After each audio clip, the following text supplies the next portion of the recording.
Hey guys, it's Greg. In this video we are going to show you a prototype of the game.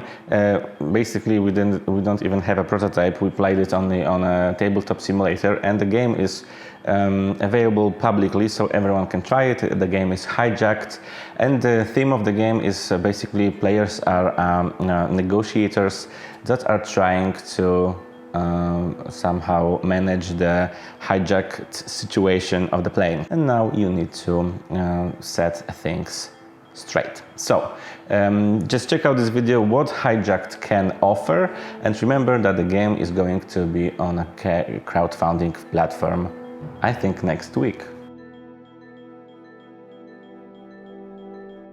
In Hijacked, players become the team of negotiators, trying to rescue passengers and pilots when negotiating with hijackers, building their trust and meeting their demands. The theme is strong here, not only thanks to the nice graphic design and climatic board, but also thanks to the actions explained by the theme.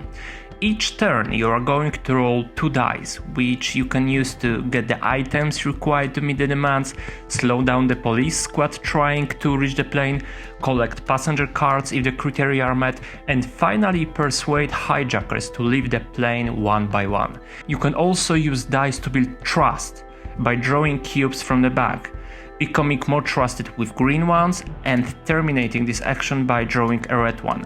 Up to this, you have a few more actions to take each turn, and all of them are directly connected to the theme, creating this high tense situation we know from the movies. Semi-cooperation in competitive games becomes a more and more popular solution, and it's good to see that Hijacked implements it as well, and in a flawless way. After each round, the police squad is one step closer to entering the plane, and when it happens, the game is over, all negotiations are failed, and all players lost. We get an option to slow the squad down, but to do so, all players need to be on the same level of the score track to persuade the police to fall back. This action is very important, and all players need to work together to get more negotiation time, and without doing it at all, players will fail for sure. The action of persuading the squad is a bit more complex than I've explained here, and offers a different bonus for the player who makes this action and other bonuses for the rest of the players, but my goal here was to show how smoothly semi-cooperation is implemented here. To rescue the passenger, you need to collect 2 passengers' cards in the same color, and to rescue the pilot, you need 3 of these cards. If not by the police squad, the game ends when one of the players manages to rescue 3 passengers and 1 pilot. Cards of passengers are collected from the command display.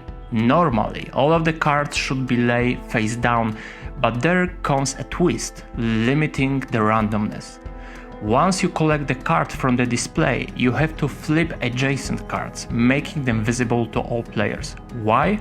Since the passengers are sitting next to each other in the same row in the plane, when negotiating for the passengers, the passenger to the left and right of the chosen passenger are involved in the negotiations. This way, the next players get a choice of getting passengers they see, or trying their best with the cards which are face down. It's a simple solution but works swiftly and gives this extra layer of strategy and pushing your luck. The rulebook is short and the rules are easy enough to learn and teach the game very fast. However, it doesn't mean Hijacked offers flat gameplay.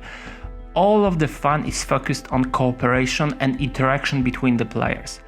Add to this a proper amount of ways to get victory points, and you get an accessible gateway game with plenty of room for mastering it. Getting it to the table more often is easier also thanks to the time of the session, with 20 minutes per player and very fast turns, where downtime is almost non-existent. Initially, the game was designed as more complex, but after playtests and with a main goal to make it inclusive for most of the players, Hijacked was simplified, and the current complexity rating could be scored for 2.5 points using the Board Games Geek scale. This means if you are planning to negotiate the fate of hostages with heavy players only, they can feel not challenged enough. Hijacked is designed with the mainstream players in mind, being very accessible yet engaging and deep in options. Hijacked proves to be a fast-paced, properly balanced semi-co-op experience. Simple rules and many ways for scoring the points make Hijacked a good gateway game with decent room for mastering it and trying different approaches and strategies. Plenty of interaction between players, quite unique card mechanics and tight gameplay create very engaging sessions where a strong theme above it all helps to immerse with the game. When Hijacked could not be enough complex for veterans and players expecting a super tough mental challenge, it is definitely a good choice for less heavy players and mixed groups where everyone will feel at the same level despite the years of experience in board gaming. Thanks for checking our prototype review. That's all for today. See you at the next game and don't forget to subscribe our channel.